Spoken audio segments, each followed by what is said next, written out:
Boy, you scratching. Don't scratch yourself, boy. Here's the thing.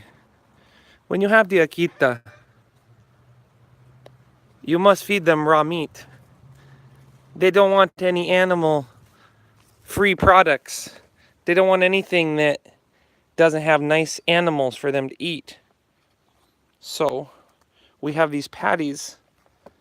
We microwave them to make them warm because the akita do not want cold meat. They want warm meat. Warm meat is like an animal that has been killed.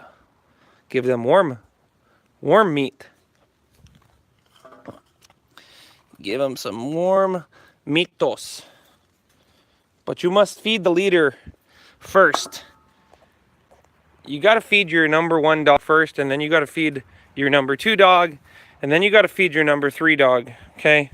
It's very important. They know if you feed one of them first, they know you did it in the wrong order.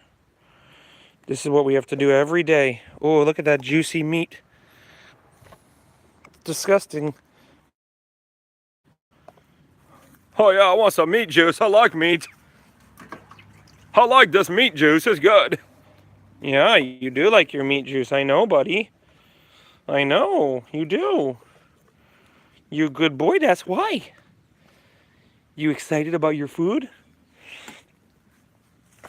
So I got a message the other day on YouTube from Nina Baker. Nina Baker has Connor the Akita on Instagram, a beautiful American Akita. She's done an incredible job, very responsible owner, doing everything right. Mama, where's the hell is Mama? Mama, we're trying to feed you first. Mama, where the hell are you?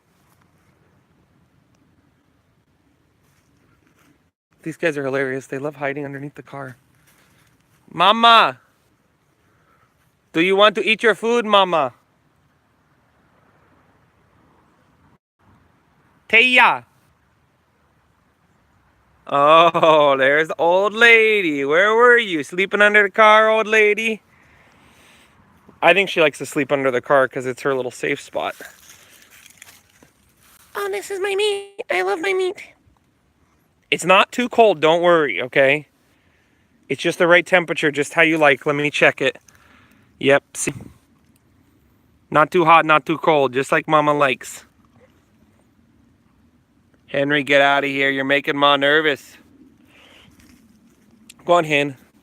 I always feed them far apart from each other because they get nervous.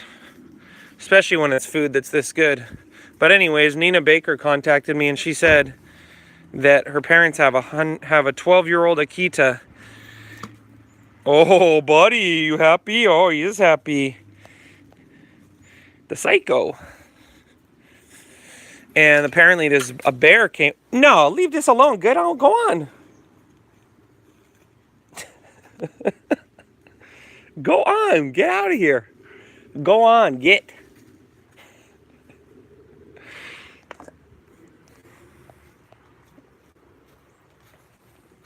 Apparently they have an old Akita, 12 years old, and a bear broke the fence and came into the yard.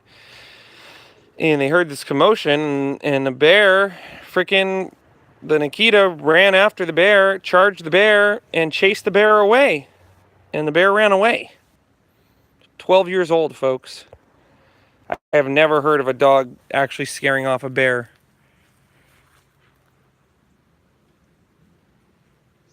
This is how I feed this, especially this one. I have to make her wait every time I feed her. Henry, he's cool. Hey, you wait. Henry's cool.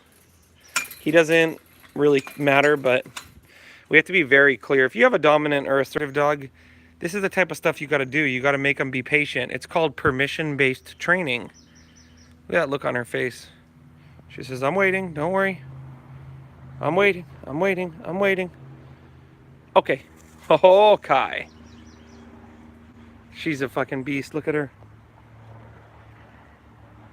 Guarantee's gone in 5 seconds.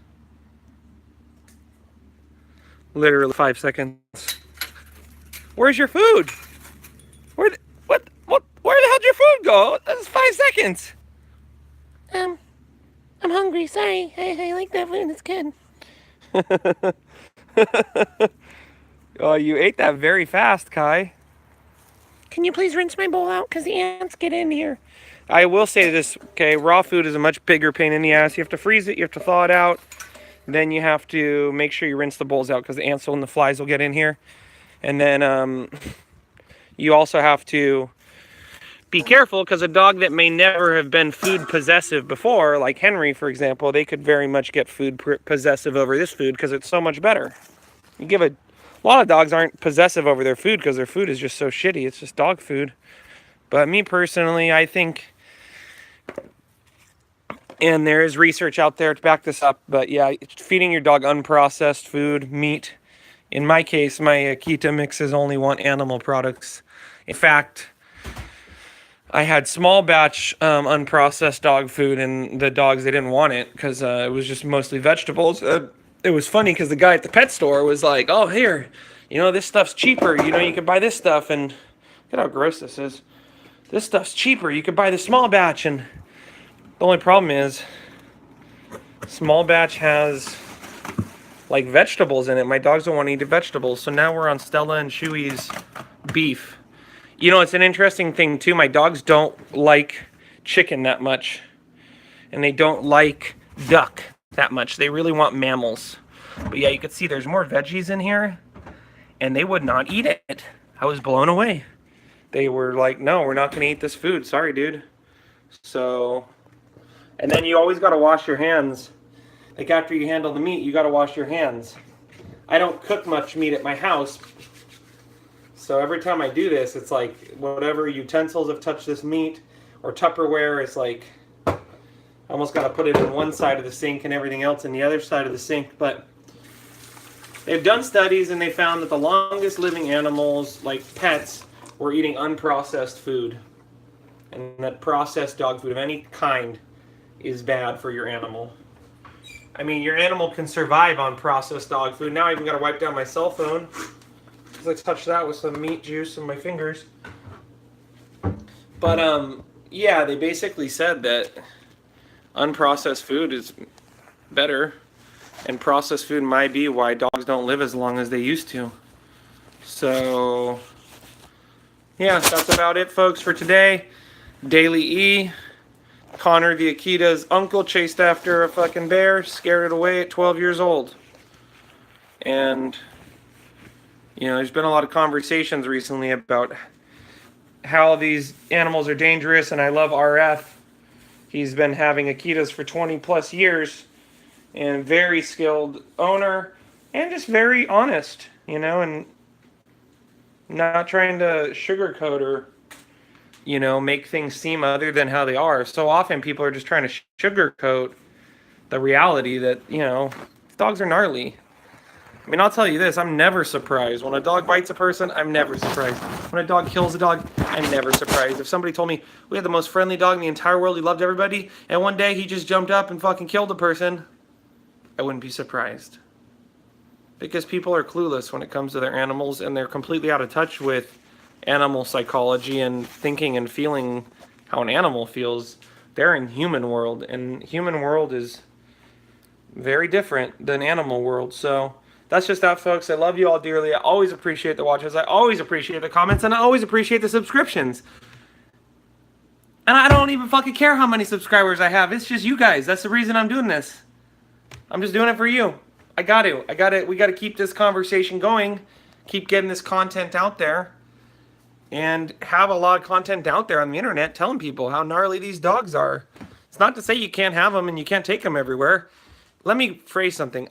Every day I take my dogs out. Everywhere we go, I am constantly telling them all the time, don't attack that. Don't go after that animal. Don't fuck with this dog that's trying to challenge you. With my one dog that's not sure about people, I'm always telling her, don't bite this person. Don't bite this person. Don't touch my dog. Don't bring your dog over here. Don't introduce your dog to my dog. And, last night we went out to dinner. We just brought Henry. And it's completely different. He's really mellow. He's 3/4 Akita, but he's super mellow. He really only has some aggression sometimes with dogs. And, yeah, walking down the street was super easy with him. But even him, one time my girlfriend was holding the leash, and just her holding the leash, he went after a dog. He didn't try to kill the dog, but he definitely lunged at the dog. And if the dog was a fighter, yeah, there would have been a dog fight in the main street where I live here. So, you know, I think, like I said over and over again, what people are missing is like, it's not, it is who these dogs are, but it's also what they're capable of, what any powerful large breed, power breed is capable of. Any dog that's been bred for protection, any dog that's been bred for hunting large game, we have to and any dog that's been bred for dog fighting, we have to always take into account how powerful, how strong is this dog, and what are they capable of. And real quick, you know, I had a friend, he had two Akitas, one full blood American Akita, and one was the sister of, and the sister of my dog and the daughter of my dog. And they dogs. He had two of them, and people got to realize too, Henry's 90 pounds, Teo's 50 pounds, Kai's like 80 pounds. I don't have the biggest Akitas. So for me as a first-time dog owner, getting these dogs that were, you know, having Teo was only 50 pounds, if there was an issue with her, I just pick her up by her scruff and just throw her. You know, I mean, not exactly, but yeah, pretty much. Like, I could discipline her. But when you're dealing with a 120-pound dog and you're not that physically powerful yourself, or, you know, you have two of these animals, or you have that animal and another animal, you have children or anything distracting you, it could actually be impossible to stop the animal without choking them. I mean, you could actually end up in a situation where you cannot stop the dog. And that's what happened with my friend. The neighbor's dog charged his dogs, and his dogs got into a fight with it, and he could not stop his dogs. You would think, oh, just pull your dogs away and just walk inside. He couldn't. The fight was so intense, and the other dog wouldn't back off. And eventually, to his horror, he watched his dogs kill this person's dog, and it really sucked. So, you know, and I guarantee you, Bear, the dog who killed the main dog who did the main damage, the American Akita, he, you know, by himself, I think my friend would have been able to probably stop the fight.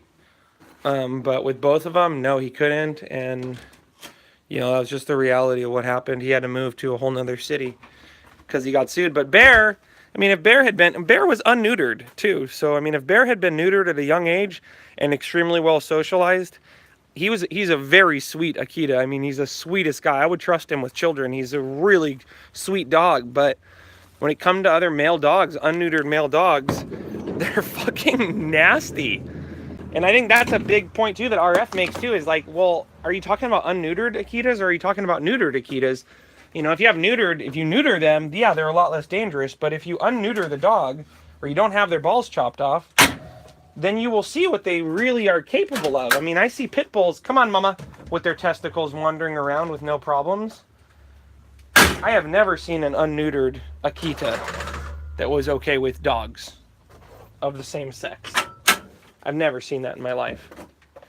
I mean, there's black labs I see all the time that have their balls, and Henry wants to fight them. They don't even know Henry wants to fight them. They're just clueless, you know. But no, these are gnarly dogs from Japan, and people need to recognize that it's gnarly. It's really gnarly. Okay, I'll talk to you guys.